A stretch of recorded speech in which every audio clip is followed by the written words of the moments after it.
rounds. I'm in New York, so I apologize if I go in and out, but I'm here for a wedding. I'm in the hotel lobby at the moment. I want to welcome the team today, led by Dr. David Rootman. Most of you already know David Rootman, I presume, but let me just give him a quick introduction. Dr. Rootman is part of the cornea service at the Toronto Western Hospital, as you all know, where he deals with, the most tertiary quaternary level cornea pathology, and runs a very busy cornea practice with a very heavy surgical load as well. He has a busy refractive practice as well on the side, where he is a leading refractive surgeon in Canada and internationally renowned. He's also a preceptor in the Cornea Fellowship, where he's trained cornea fellows from dozens of countries and has made a huge contribution to global ophthalmology in that manner. And for me, it's been a wonderful experience to be able to connect with some of the fellows that David and Alan have had over the years and develop some true friendships, including Alonzo, who's on this panel today. So thank you, David, for all that you do for our community, for our patients, and for our department. And I look forward to your round this morning. Thanks very much. Okay, Waleed, do you want to take us through this adventure? Okay, sounds good. Okay, so I'm Waleed Al-Sarhani. I'm one of the PGY3s in the program, and I'm here to talk about a couple of cases. So the first case is about a 24-year-old woman with a past medical history of anxiety. She's a contact lens user with extended contact lens use history, and she presented to the refractive surgery clinic looking for a refractive surgery. On slit lamp examination, she had inferior pannus in both eyes. This is her pre-op refraction. She had -3 in the right eye with a little bit of cylinder in the axis 15, and in the left eye there's a -2.5 with a 1.25 cylinder axis 162. The pre-op pentacam is shown here, and it was unremarkable, and she was deemed to be fit for LASIK. So LASIK was performed. And during the LASIK procedure, trace blood was noted in the interface after the procedure in the right eye. So she was placed on the post-LASIK routine drops, Maxidex QID for a week, Ketorolac for a couple of days, Vigamox QID for a week. On post-op day 1, the optometrist called wanting to refer the patient for a corneal infiltrate. So the patient was seen on post-op day 1. She didn't have any pain. And her vision was 20/20 -1 in the affected eye.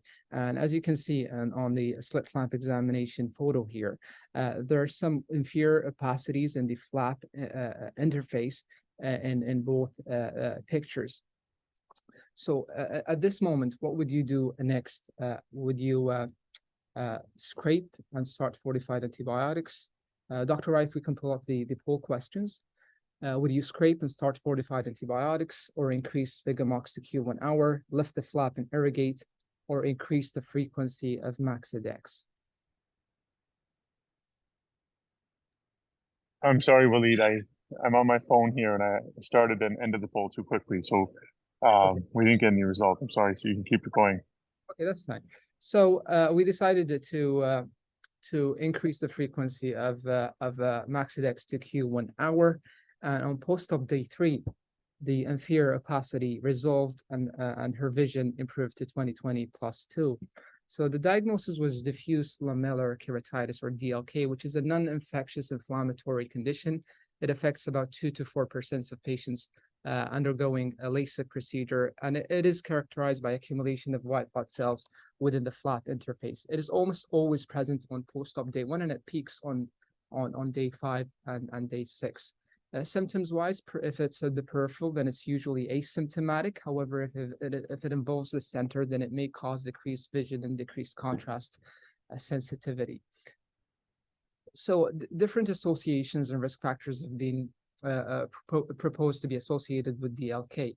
The presence of epithelial defect was shown to be associated with DLK. Patients who develop an epithelial defect after LASIK are approximately 13 times more likely to develop DLK than patients who do not have an epithelial defect after the procedure.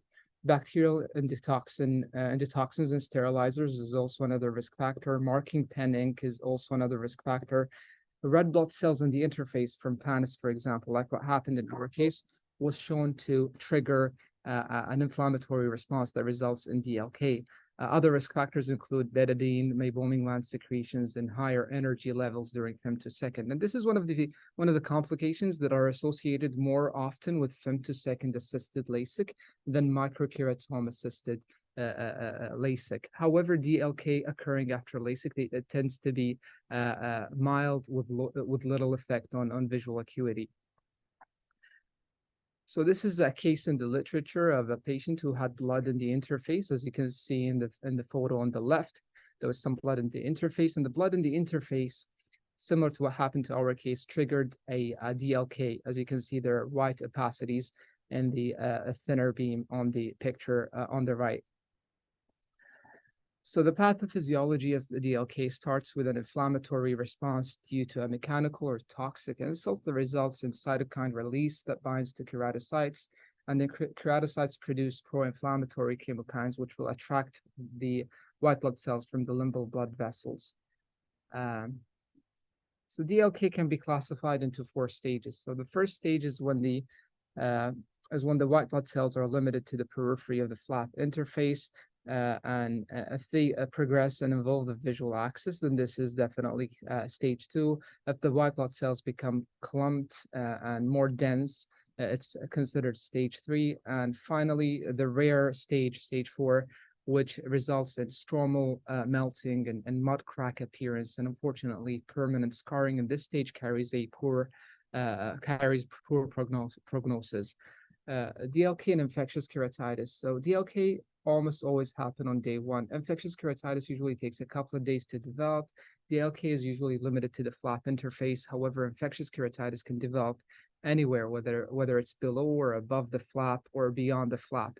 DLK starts at the periphery, while infectious keratitis is focal inflammation around the infectious process. Infectious keratitis may also cause mild to moderate AC reaction. This is another case of DLK. As you can see, the white blood cells in the center of the flap in a patient who had LASIK and AK. So the management of DLK for stages 1 and 2, similar to the case we presented, we usually increase the frequency of Pretfort or Maxidex to Q1 hour, and maybe added a Maxidex ointment at bedtime. However, in stage 3, this requires lifting the flap and irrigating the flap. Unfortunately, in stage 4, lifting the flap and irrigating the flap does not do anything. It may even worsen the stromal melting. So this is a case by Dr. Raplano of lifting the flap and irrigating.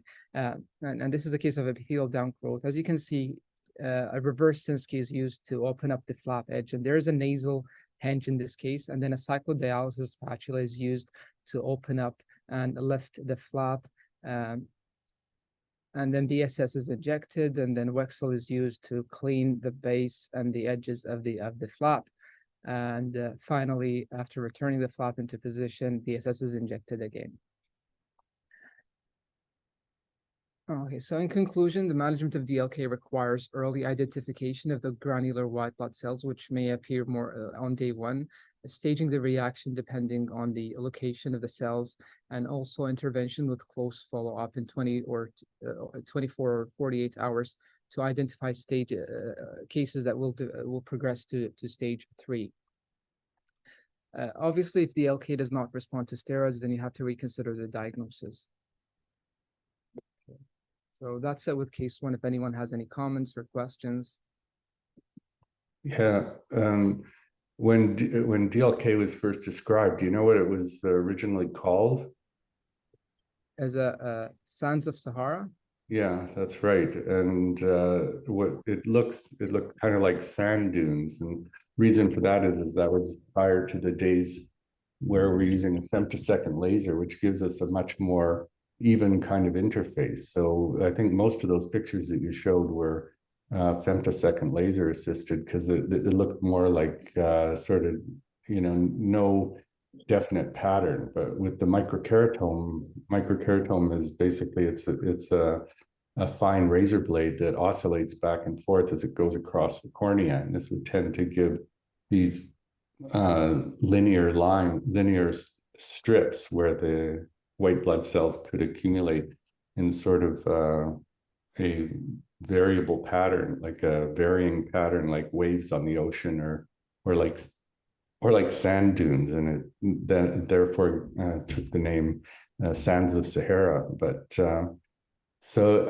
and you know, I'd like to also, with the microkeratome, at least in my experience, we had more common DLK, and it tended to be a different pattern. It tended to be worse. And I think that a lot of that is due to the architecture and the engineering involved in a microkeratome. As I said, a microkeratome is a device with an oscillating blade. And so you've got a head with a razor blade, especially configured razor blade, that's attached to a motor drive. And that motor drive is connected to the blade via a little peg that oscillates back and forth to cause the blade to move. And there's no way of isolating the motor from the blade housing.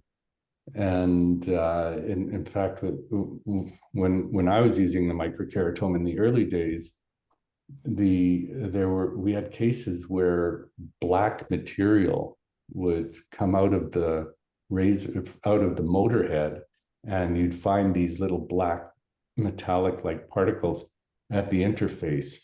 And the recommendation from the company at that time was before connecting the motor to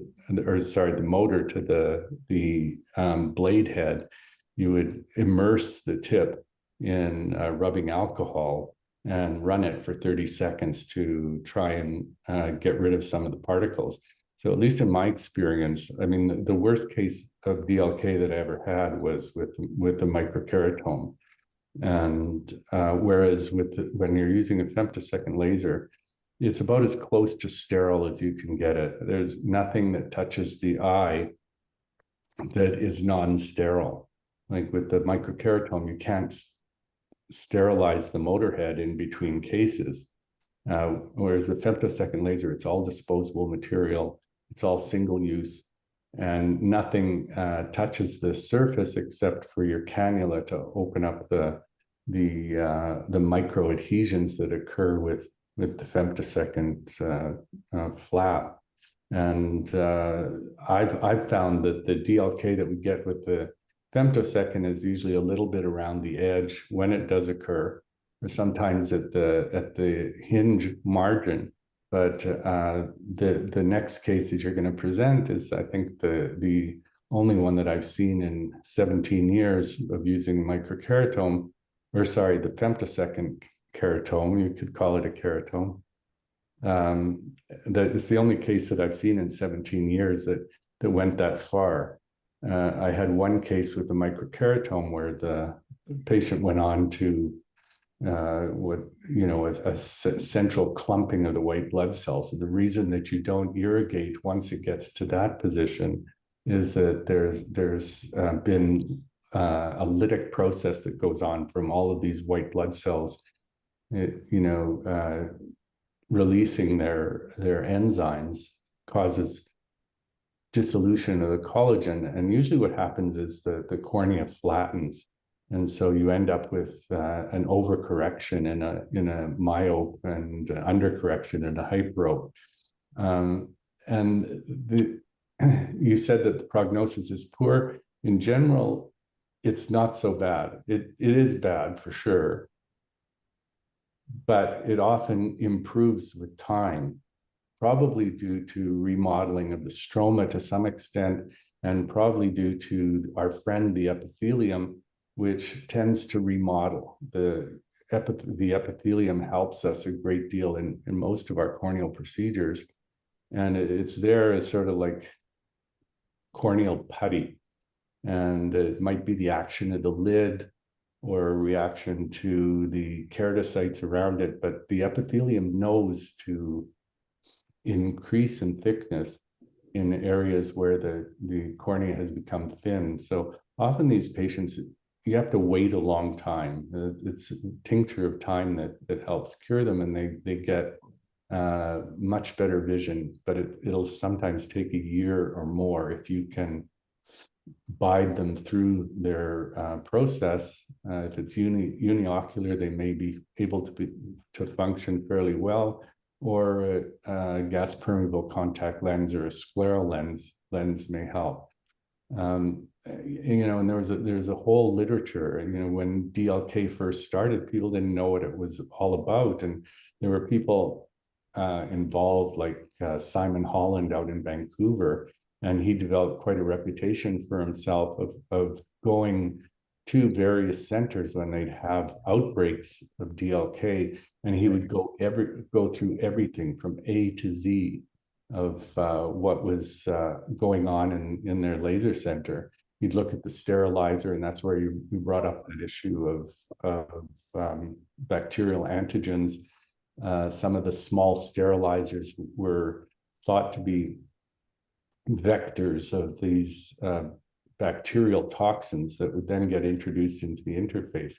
And we had, with the microkeratome, we had several cases in a row of DLK. Fortunately, they were mild, but when we didn't call Simon in to help us, but what we did was eliminated everything. So we went completely to his disposable system, and when we finally broke the cycle, I was reading on CareNet, which is our cornea chat group, that people that were using a certain brand of glove were having this problem. And it was, I think the name of the gloves were Ansell. And I went and looked, and sure enough, we were using Ansell gloves. They were powderless gloves. However, powderless gloves need something to keep the latex from being sticky. And what most companies use is some sort of an oil. And it was the silicone oil that was on the gloves that was the culprit. And as soon as we eliminated those gloves, we went to these gloves called biogel that are coated with some sort of protein. As soon as we went to those gloves, we eliminated the problem completely. So it's got a complex history. Fortunately, it responds 99.9% of the time with topical steroids. Some people even give systemic steroids. I'm a little bit gun shy when it comes to systemic steroids in young people, or even in old people, especially in old people. But that's been my experience with it over the years. I'm interested in hearing, Alan's got his hand up there, and I know John has extensive experience with LASIK, and I'd love to hear his comments as well. Two quick points. Number one, you've alluded to about the steroid usage. We've published a couple of papers on this, and this is something that is in the differential, where typically DLK occurs shortly after the surgery, within the first week of the LASIK procedure. However, sometimes what happens is people are on prolonged topical steroids, and for those people who are steroid responders, what happens is they end up, because of the pressure in the eye, they end up having a fluid in between the flap and the stromal bed. And when you check their pressure, you see that they're hazy because their pressures are very high. But when you measure their pressure, because that fluid between the flap and the stromal bed acts like a sponge, you're going to get pressures of like 1 or 2 or 0. So be very careful. You can obviously diagnose this with a OCT, which will very nicely image the fluid layer between the stroma and the flap. But you need to be very careful when seeing a patient with an extremely low pressure and a hazy cornea following LASIK surgery. So that's number one. It's called steroid-induced laser keratopathy. And people have actually gone blind from this, because the treatment for the haze, the knee-jerk reaction is to put them on more steroids, which is the absolute worst thing you can do. You treat it by stopping or tapering quickly the steroids and putting them on anti-glaucoma meds. The other thing that's surprising is that sometimes down the road, if they get an epithelial defect, a patient who's had laser, no history of DLK, they'll get DLK. So you need to watch out for that. And yet I've been surprised. I've done collagen cross-linking on patients with LASIK ectasia, and we take off 8 millimeters of epithelium, and I've rarely seen a DLK reaction. Just wondering about your experience, David, with that. Yeah, I agree with you. The DLK, it often recurs if they develop an epithelial defect. Haven't seen a lot with cross-linking with postoperative ectasia, but in theory, it should occur. Maybe we're just missing it because we don't see the patients as frequently as we used to.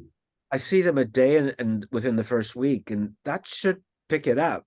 Yet I don't see it. Sure. Just interesting. It's just a unusual phenomenon. I was just wondering if anybody else, and you said you had the same experience. Yeah. John, do you have any comments? I was just going to mention one sort of variant or mimicker of DLK, which see periodically, which is the way staph marginal can present around the edge of the flap. And it actually looks kind of scary sometimes because it seems worse in LASIK patients. They get the big white circular balls right on the edge of, or they're more oval in a LASIK patient along the edge of the flap. And it's the thing that looks most like it might be infectious as opposed to DLK, which generally you can tell it's not. It looks speckled and more diffuse. But staph marginal still treated with steroids, and it just looks a little scarier right around the edge of the flap. Yeah, in fact, in this case, she had those little tiny micro-infiltrates at the edge. I was wondering if she wouldn't have been treated with steroids, would she have evolved into something that looks more like that? But yeah, you're right. Those are, you have to wonder whether those ones are infectious or not. And with experience, you can distinguish, as John so nicely pointed out. Okay, shall we? And John, in those cases, does this still follow the 10-2-5-7 presentation, or can it be anywhere along the flap? I haven't noticed that. That's actually a very good point. Haven't thought about that. It doesn't. Okay. It comes up much more rarely than DLK, but I just find it looks. It often looks quite a bit worse than your normal staph marginal you see in the clinic. Sometimes long streaks of it along the flap edge. Yeah, I think you see it more when you go back and think about the patients. They're the ones that have all the mucoid sort of meibomian secretions all over the place, and their lid margins are inflamed, and they may have some crusts and debris on their lashes. So they're often the more obvious blepharitis patients that maybe we should be more attentive to and tell them to come back another day after they've used some iloticin and hot compresses and LipiFlow and IPL, and let's see what else we can give them Demodex treatment and whatever. But often we don't. We just proceed and then anticipate that they may have more of a reaction than the usual patient. Would you agree, John? What do you think? I think that was a yes. I saw the head nod. Okay, do you want to proceed with the next? This is a variant of what we just talked about, is sort of on the continuum. Okay, sure. Yeah. So this is another case of a 25-year-old woman presenting to the refractive surgery clinic looking for a LASIK, and on slit lamp examination and fundus examination, everything was normal. Her pre-op refraction was -4 in the right eye with a little bit of cylinder, and in the left eye -3.75 with a little cylinder. And this is her pre-op pentacam. Everything looked normal. You want to go over what's normal about it? Why did this patient, like the other one, why did the other one and this one pass the sniff test in terms of being good candidates for LASIK? Yeah, so basically on the front elevation, there's no suspicion for any ectasia or keratoconus, and back elevation also looks normal, and the curvature map, there's no inferior or superior steepening, and the K1s and the K2s are within the acceptable limit for refractive surgery and LASIK according to the refractive error, and the corneal thickness is also normal, and there is no decentered thinness points like we see in keratoconus. Right. I think I'd just like to point out there that these are pentacam maps, and on the they've been designed and the scales have been set to help for refractive screening. So Walid, you pointed out all the important points with it. They actually have a fairly thick cornea, so they've got lots of room for safely doing LASIK in general. But I like to say green is good. So if you see lots of green on it, then you know that patient is probably okay for refractive surgery, and this is a nice representation in that you can literally screen someone in half a second, and of course then you go and look more carefully, but just looking at this, you can say in half a second that this patient's probably a good candidate for LASIK. John, do you have any tips or points what do you look for when you're screening for a LASIK patient?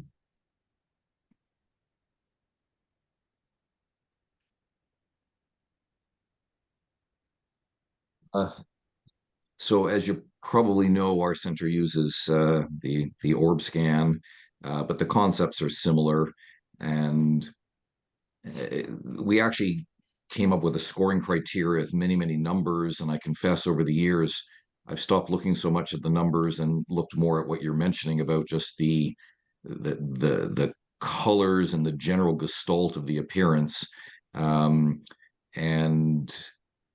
if you look at the simulated K map or the cornea map, we talk about there are certain terms like asymmetric bow tie, non-orthogonal astigmatism. Walid mentioned inferior steepening. There are certain appearances that are odd looking that have names. These are all descriptive things like a crab claw or kissing birds, which are patterns that the K map can take. And then you mentioned about on the thickness map, if there's infratemporal displacement of the thinnest spot. And then on the posterior, you look for perhaps there may be thinning of the best fit sphere on the posterior surface. Sometimes it's called a posterior hotspot. And interesting enough, these things, very much as you mentioned, they stick out at you with a color change. It'll look red in that area on the posterior curvature, posterior best fit sphere. Yeah, that's helpful. I mean, a lot of what we do in ophthalmology is pattern recognition, whether it's with OCTs or, no matter what. And so we learn to recognize these patterns very quickly. All right, carry on. Okay, so Oh, sorry to interrupt. Also, something important, I think, is age and ethnicity. It also gives you hints of if the patient will have a post-LASIK ectasia or not, which I always do take into consideration. And Alonso, which ethnicities are you concerned about or less concerned about? Well, unfortunately, where I come from in Latin Americans, they tend to have lots of keratoconus, so that's a red flag.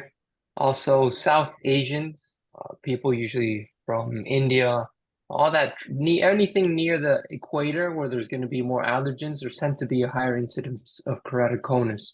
Also, age, the older the patient is, the less likely the patient will have a post-LASIK ectasia. So that's all things you have to take into account and just be aware of. Right. Middle East as well. Also, it's a high incidence. Yeah, Middle East. Keratoconus and high incidence of thin corneas as well. So yeah, those are really good points, Alonso. Thanks for pointing that out. Thank and you. of course, I think we're better, but we're not 100% better at trying to predict which patients are going to develop postoperative ectasia.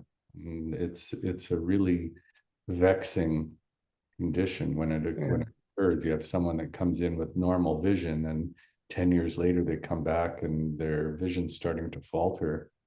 And we have a treatment. We don't have a cure for it, and it's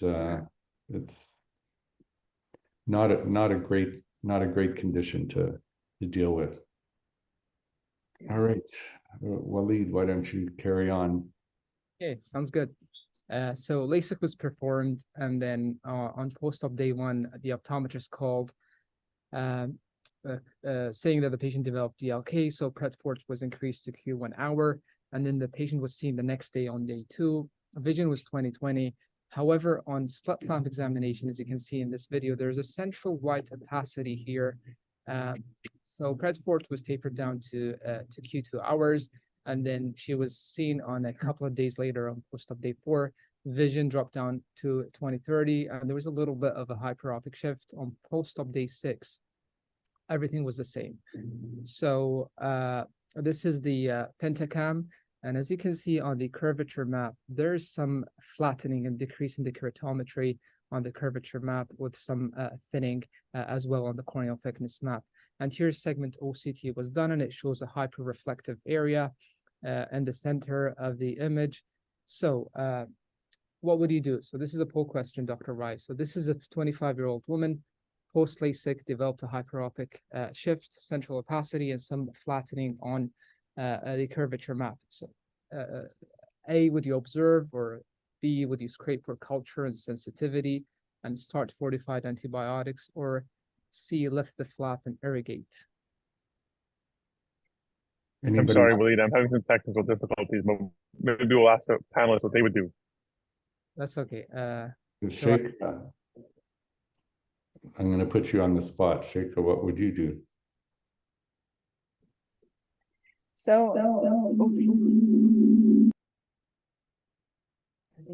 Oh, we got a little bit of a reverb going there. I think at this point, I would opt to just watch and observe and see how this progresses before doing anything. Yeah. What about increasing steroids or keeping them at a high dose? That's probably a good idea, wouldn't you say? Yes. To keep them on a high dose topical steroid. Continue on the high dose of steroids and continue to observe on the same treatment regimen. Right. Okay. Okay, so a decision was made to observe, and PRET force Q2 hour was continued, and vitamin C and doxycycline were 100 milligram BID was added to decrease the thinning process. 2 months later, she was seen again, and vision was 20/20. However, there's still a hyperopic shift, but the patient was able to accommodate that. And as you can see in the picture, there's still some central white opacity here. Again, this is the pentacam that shows a difference between the pre-op pentacam curvature map and the post-op 2-month curvature map. And there's, because of flattening effect, you can see decrease in keratometry by 8 diopters between the 2 images. So what is the diagnosis in this case? Is it early DLK, infectious keratitis, interface fluid, central toxic keratopathy, or epithelial ingrowth? This is a picture from the literature that shows a similar condition with a central white opacity in the patient who had LASIK. Are we able to pull up the poll question, Dr. Rai, or? No, unfortunately, it's not letting me pull it up. I'm not sure what's happening. Sorry, Waleed. No problem. We can definitely proceed. So a diagnosis was made of central toxic keratopathy, which is a rare, acute, non-inflammatory complication that occurs after excimer laser ablation surgery, whether it's LASIK or PRK, and it causes a central opacity, as you can see in this picture, associated with a hyperopic shift and a flattening of the anterior curvature. This is anterior segment OCT from another case in the literature that shows central backscattering with a hyperreflective area within the center of the flap. It usually appears on post-op day 2 and 6. It may or may not be preceded by DLK on day 1. However, it persists for 6 to 18 months before it disappears. The etiology of CTK, or central toxic keratopathy, is usually speculative, but different associations have been proposed to be associated with DLK, but there's no proven risk factors. Like povidone iodine was one of the risk factors they talked about, meibomian gland secretion, marking ink pen, and debris from the microkeratome played. However, no proven risk factors were found.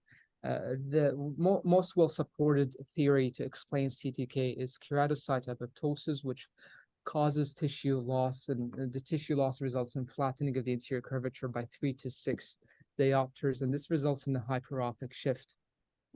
So the management of CTK is usually observation, just watchful waiting, because in most cases, 6 to 18 months, this may resolve without treatment. Doxycycline, vitamin C may be added to decrease the thinning process. Steroids and CTK is controversial. Some studies even discourage the use of steroids and CTK because it may have an inhibitory impact on keratocytes and therefore retard their ability to remodel the extracellular matrix. Enhancement, any treatment or enhancement should be delayed until refractive stability is achieved and clinical findings are resolved. So in conclusion, central toxic keratopathy is a non-inflammatory condition that results in a central opacity, hyperopic shift, and flattening of the anterior curvature. Since most cases may resolve in 18 months, watchful waiting is recommended. If anyone has any comments from the panel? What happened Curious with from the panel how often you've seen this. As many of you know, I've been doing LASIK for the better part of 20 years now, and I think I've maybe seen CTK twice, maybe 3 times. Yeah, likewise. I've had one case with a microkeratome, and then this young woman with the femto. I think part of it may be just like I said with the microkeratome, it's impossible to be 100% sterile. With the femto, you've got a much better chance to, everything single use except for the speculum. You can use a cannula instead of a flashable or recyclable device to separate the flap, which is what I like to use. And the other thing that I got into a habit of doing is I never touch the WEC cell with the gloves. For either, if we're using non-sterile gloves, of course, and also if you're using sterile gloves, you're going to get something onto the WEC cell that then you could transfer to the BSS or to the flap. So I usually squeeze it in between the drape and one of the pieces that they peel off of the drape, one of the paper pieces. So I squeeze the WEC cell. It never touches anything that is non-sterile. Because there's got to be some sort of antigen that's introduced that creates this condition. I was just wondering what happened to her in the end. Do we have any more recent follow-up on her? Because she's a +3 according to that early refraction. Yeah, that patient, I think you will end up seeing her. Eventually, we gave her like a 3-month follow-up. Right. So down the road, we do think of enhancing her. So you'll eventually get to see her, but she's very nice. She's very cool about it. Yeah, she's a nice person, but yeah, we're often lucky in that way that the patients are patient. But what would you do with her, Alonso? What would you suggest? Or John, Alan? Alan's got his hand up there, so he's. I have a question. This is such an unusual response, and it's a significant, serious response. Do you think? Oh, I thought it said I was on mute. I'm okay. You can hear me, right? Yeah. Okay. So I was just wondering does it merit a systemic workup, looking for things like atopy, underlying connective tissue disorder? Not Did this to my patient knowledge. have a flu vaccine within the period of around the time when she had her LASIK? Were there any other systemic conditions that could have exacerbated this? And I'm sorry, I missed this. This is bilateral or unilateral? Thank goodness unilateral. Okay. And the other eye was done at the same time, and only one eye developed this response. Correct. Yeah. Makes it unlikely systemic, but doesn't rule it out completely. As you remember, she was quite healthy. Yeah. She didn't have any systemic diseases or anything like that. No And atopy. also, did you use a Seibel spatula or did you use the cannula? We use the cannula. Okay, well, that, Yeah. so much for my argument. But I like the LASIK cannula anyhow, because it's got a nice curvature on it, whereas the Cybele spatula is straight. And I poked once through a flap that had a small round defect from a previous scar with the Cybele, because it's just, you know, you put it underneath the flap and the flap is curved. Yeah. You go, and you're in the wrong Yeah. place at the wrong time, you can create a defect. Whereas the cannula is nice and curved, they're blunt and smooth. Plus, they've got those nice irrigating holes on the side that I think allow you to interface irrigate with less BSS. You're not shooting it across the flap interface. Rather, you're filling the interface and washing it as you go. Okay, that's well, in her case, I give it, responding to your question, I'd give her at least a year before proceeding, but I would definitely not do I wouldn't lift the flap up, especially if there was some melting. I don't know how hard it is going to be to lift that flap up. So I definitely do PRK enhancement down the road, maybe after a year, once she's got some refractive stability, because there are some papers that have shown that you can actually enhance CTK patients. Yeah, especially with topo guided, you know, you may be able to reverse a lot of the. Fortunately, it's not a huge amount. We're talking in microns, you know, 5-6 microns of difference, if I'm not mistaken from that map. But so what you'd have to do is this part's flat, so you've actually got to try and steepen the area around it by probably doing a peripheral sort of gutter to try and steepen the superior part, just like we use PTK and cross-linking in keratoconus. Okay, let's go on so we don't cut Sheikha short here.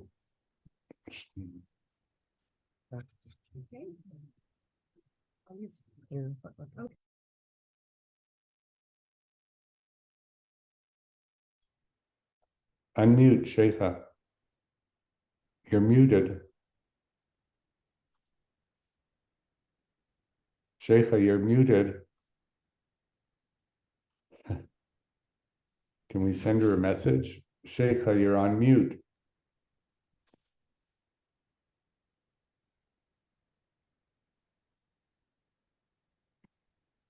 Sorry, Sheikha, you're on mute. Let me text her. Or Waleed, if you can hear us. I think she's in a different room. She's in the Can you hear me? Now we can, yeah. Oh. I think I was is this better now? Yeah. Yeah, sorry about that. Okay. So I'll start Sheikha, do you want to just start over again for us? 17-year-old female who was referred for suspected perforation of her right cornea. She has a past ocular history of scarring of her left cornea with an unknown ocular diagnosis and bilateral cataract surgery. Medically, she has a history of rosacea, which is treated by dermatology using metronidazole with some side effects, so she discontinued that treatment. In terms of her family history, her son has a diagnosis of keratoconus and is pending cross-linking surgery. On exam, her right vision was hand motions only and left eye was 2400. Pressures were 6 and 15. Pupils were equal and reactive, and there was no RAPD. This is what her right cornea looked like, and this is what the left cornea looked like. So let's take a closer look. In terms of her external exam, there was obvious evidence of rosacea on her skin and cheeks. There was evidence of blepharitis and meibomian gland disease of the eyelids. The conjunctiva was injected, and the cornea was extremely hydrated in the stromal region with an arcuate pattern inferiorly. She was Cybele negative and it was checked multiple times. There was pigment deposition on the posterior surface of the cornea. It was So is shallow this an inferiorly, acute and event? there was evidence of small posterior peripheral anterior synechiae in the inferior region corresponding to the area of stromal hydration. And there was the PCIOL in the back. It was The left acute, an cornea, acute again, event. evidence of Sure, rosacea and sure. blepharitis. The conjunctiva was white. There was a horizontal inferior stromal scar with posterior pigmentation of the cornea. It was a little bit shallower inferiorly compared to superiorly. There was some correctopia with the pupil obviously having a downward appearance, and PAS inferiorly heading towards the scar with the PCIOL in the bag. So she had a perforation in that eye as well at some point. Yeah. She had the same We'll episode pause on the there, left pause eye. there for a second. So, Alonso, I think you were making a comment about the acuteness of the original episode, I think. Yeah, they actually called me and told me there was a perforated eye. So I was thinking of gluing her, but as soon as I saw her, I was staining her. I put some pressure on the eye. There was no aqueous humor coming out. Sometimes you can have a false sense, especially when there's like a severe hydrops. You could see through the epithelium, the aqueous humor will seep out. But when I tested her, she was Seidel negative. I decided not to glue her. Did she and I notice think- an acute change in her eye? Or I guess she did because she went to emerge, but Yeah. so Yeah, that, she was actually, go ahead. sorry. No, go ahead. She was Al. actually using, her dermatologist sent her a metronidazole and she did like some allergic reaction. And she told me her lids were really swollen, they were itchy, and she started to rub her eyes. Well, they never say they rub their eyes, they always say they rub their eyelids. And then all of a sudden she felt a sudden decrease in vision on that right eye. And then she went to the ER, and that's when they called me, but she was referred. I think this happened on Wednesday, and I got to see her until Saturday at 10 p.m., which she eventually she did go. Yeah, it took him some time, unfortunately. I apologize. I had some issues with the sound on my end. But if there are any questions that I can help answer, or we can move on with No, the you slide. can carry on. Okay. So this is a presentation of acute corneal hydrops, which is a sudden severe corneal edema secondary to a break in Decimase membrane. This allows aqueous humor to enter into the corneal stroma and into the epithelium. Usually, this is associated with some corneal ectatic disorder. Among keratoconus patients, about 0.2 to 2.8% of them develop acute corneal hydrops.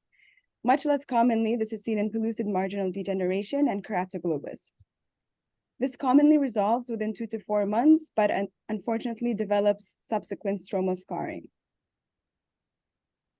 So in the differential diagnosis of our patients with acute corneal hydrops, we will consider all forms of corneal ectasias, keratoconus, pellucid marginal degeneration, keratoglobus, and other diagnoses that are associated with corneal edema, such as Fuchs, infectious keratitis, pseudobullous keratopathy, uveitis, or PPMD.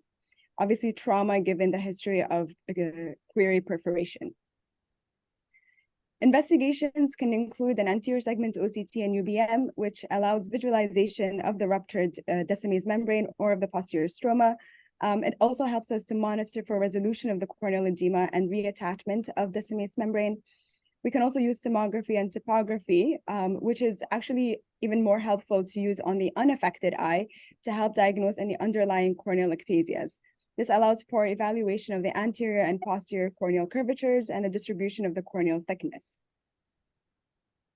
So for example, in the case of keratoconus, this is what we would expect corneal ectasias, this is what we would expect the tomography and topography to look like. We would see elevated K readings and high astigmatisms. We would see anterior and posterior elevation maps showing central protrusions and thinning on the pachymetry. This is from the literature showing a case of acute corneal hydrops associated with keratoconus. So in the top left photo, we see the evidence of clinical acute corneal hydrops, and the left cornea in photo B appears to be normal. However, when we look at the pentacam images of the normal, seemingly normal left cornea, there is evidence of keratoconus. And in the end, this is a resolution of the acute hydrops with corneal scarring. In the case of pellucid marginal degeneration, for example, pentacam would show the characteristic crab claw pattern. The hallmark of this disorder is the presence of corneal protrusion above an area of maximal thinning, rather than within an area of thinning, which is seen with keratoconus previously. And corneal hydrops would produce this image in PMD, and there's obvious Decimese stare seen on slit lamp exam with the characteristic pattern on pentacam. However, this is what our patient looked like. It was obvious that the pentacam would not produce very reliable results in the affected right eye, and the left eye is limited by the presence of inferior stromal scarring and synechia. We did attempt a pentacam of the left eye of our patient, and although this is what the pentacam looked like, the corneal thickness maps and the elevation maps are limited by the presence of an inferior corneal scar and the synechia. We can still see the axial maps with evidence of corneal steepening of the inferior cornea with readings between 60 to 70 diopters, which corresponds to a decreased corneal thickness of 400. On the front elevation maps, you can see an area of elevation that corresponds to the axial maps as well. However, the posterior elevation maps are a bit unreliable given the presence of synechia. So can we stop there for a moment and ask our panelists what they think the underlying disorder is? Alan, do you want to contribute here? I'm sorry, David, I missed a little bit at the beginning, so I'm going to pass. Okay, so how about John? Would you do LASIK on this patient? How about PRK? How about KP? Yeah. One of those initials, anyhow. So, sorry, I guess I was following along assuming that this was keratoconus, but maybe that's not the diagnosis here. So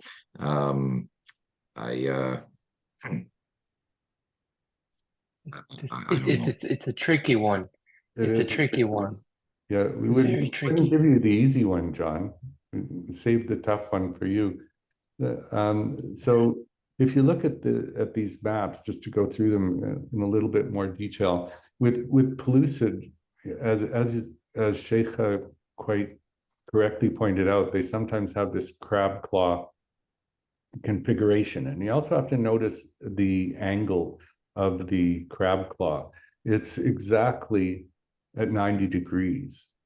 And you can sometimes get fooled because you'll see a crab claw, and crab claw is not pathognomonic for pellucid marginal degeneration. Sometimes you'll see the crab claw and it's pointing towards the temporal aspect in the left or right eye. And those are probably, I like to call them a pellucid-like keratoconus. Pellucid degeneration almost always, at least every case that I've seen over the years, has been exactly at 90 degrees. And it's against the rule at 90 degrees. Now, if you look here, if you look at in the upper left-hand corner, there's a little diagram showing us where the steep axis is. Where's the steep axis?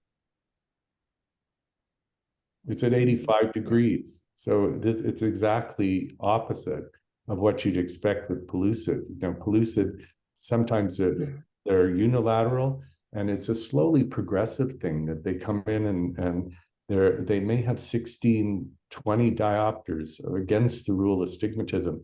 And it's nice if you can get a placido ring image because it shows it so nicely where the oval is vertical. So I don't think that this is this is a pellucid. This is a keratoconus. Look at the steepest part of the cornea is below the visual axis there where it's red, and if I remember correctly, the Ks are like 72, 74 diopters. So I wanted to bring Alan into the discussion because what's the relationship to her lid disease and to her ocular surface? I'd like to make a comment also in addition to that, but Mike Bellin makes the point that you can make a lot of keratoconus maps look like pellucid by just positioning their head at the instrument level, at the topographer. And you can make it look like a crab's claw, like a pellucid, but your points are very well taken. I'm not sure. We know that there's inflammatory mediators in all of these patients with bad lid margin disease and rosacea, but it's not like we're seeing tons of patients with lid margin disease and bad rosacea end up with corneal ectasia. So rubbing may be a more important factor. Another important thing to point out is that keratoconus, unless there's some precipitating factor like rubbing their eye, usually does not proceed beyond, let's say, the mid-20s. It can proceed at any time, but it's much, much less likely. Whereas pellucid, you can see a 45-year-old patient and they'll tell you their vision's changing, and they will you need to monitor them because they can be benefited by collagen cross-linking. The last point I want to make is I've had several of these patients, as David points out, with 12 and 13 diopters of astigmatism, which is really visually crippling. And yet we managed to get the PROS lens. Many of them could just do a scleral lens, but for some of these really advanced cases, at Kensington Eye Institute, we managed to bring in the PROS lens. And according to Stephanie Ramdas, who fits these lenses, there's hardly been a patient, even with very advanced pellucid, that she has not been able to fit. And I've referred her many of these patients, and they come back saying that this has changed their life. So keep that in mind. So that's a very interesting point, how the presence of corneal scarring can limit our interpretation of the pentacam. And therefore, we must familiarize ourselves with clinical and refractive clues that can help distinguish between different corneal ectasias. So, and this is high yield for the residents. Let's go through some of these clues.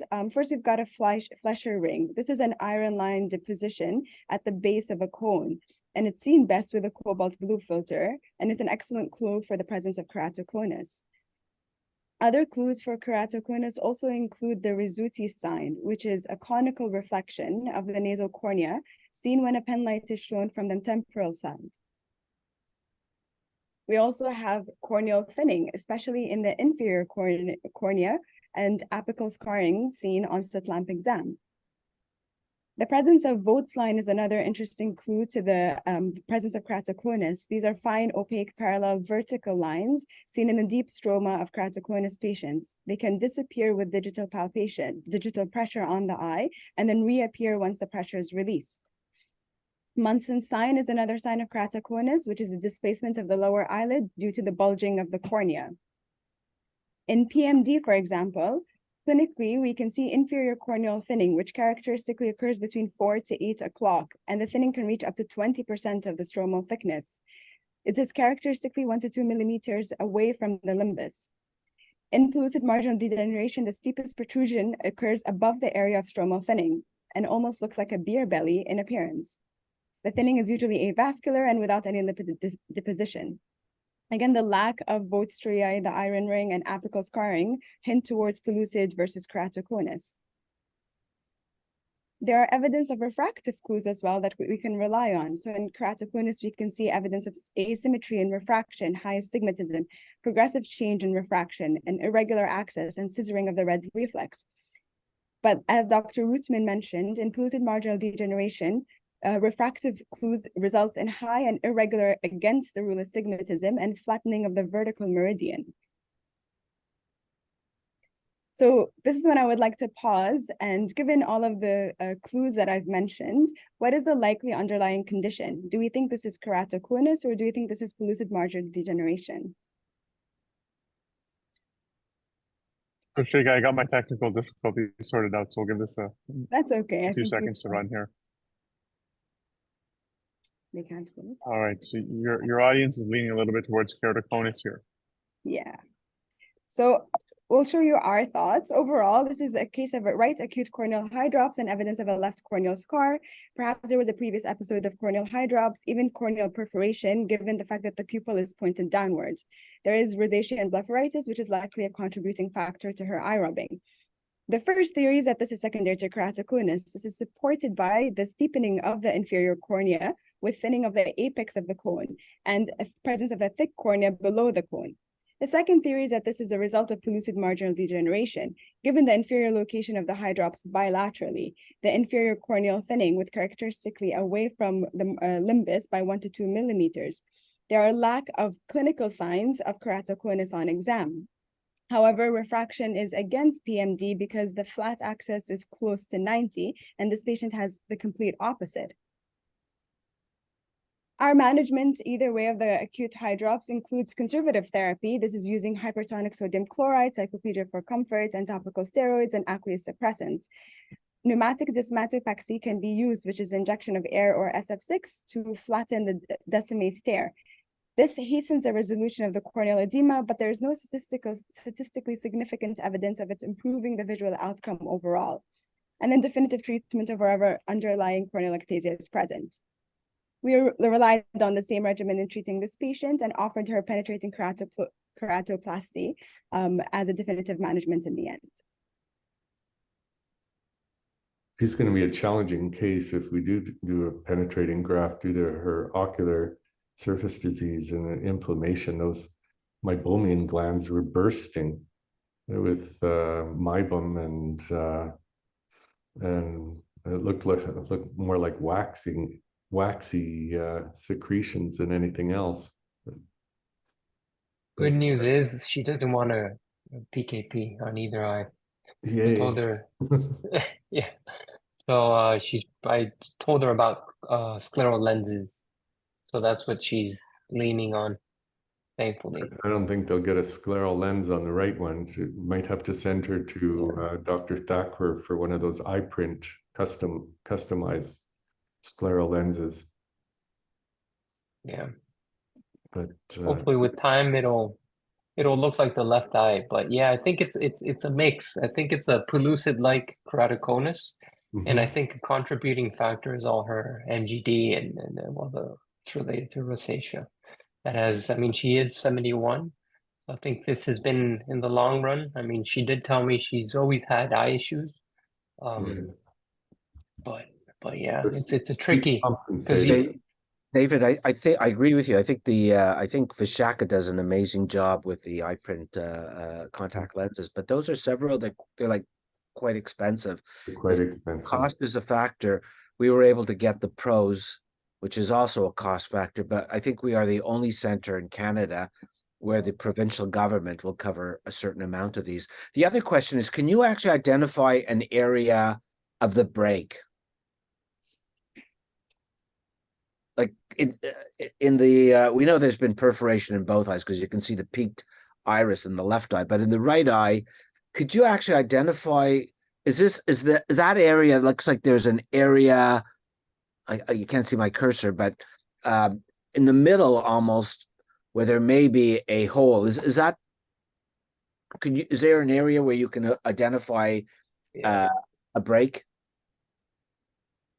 It certainly looks like that, but the pigment, I think.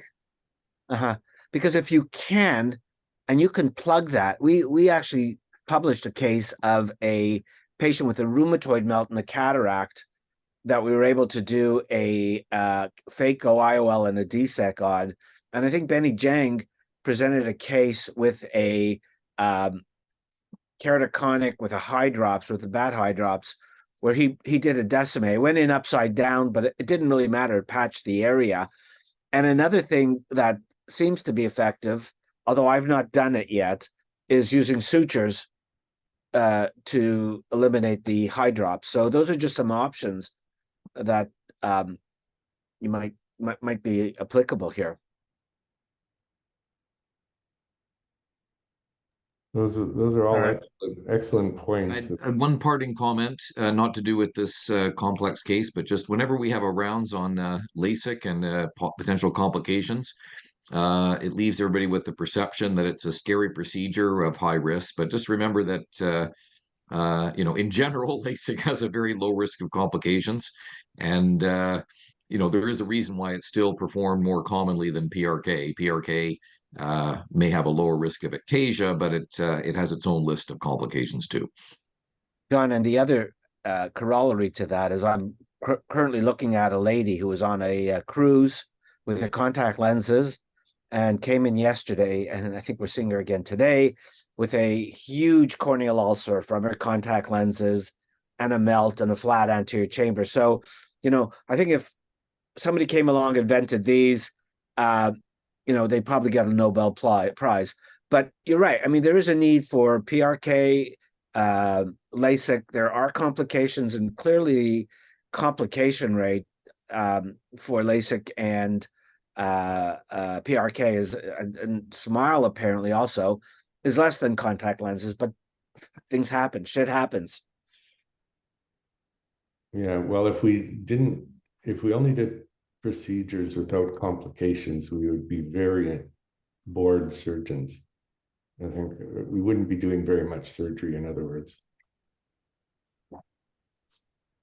Yeah, there's no such thing as a surgeon or surgery without complications. Right. Well, thank you guys. I appreciate Alonso and Dr. Rootman for providing the cases for this morning, and Sheikha and Waleed for their wonderful job in presenting those cases, and John and Alan for joining as panelists. That'll conclude this week's Grand Round. I look forward to seeing you guys next week.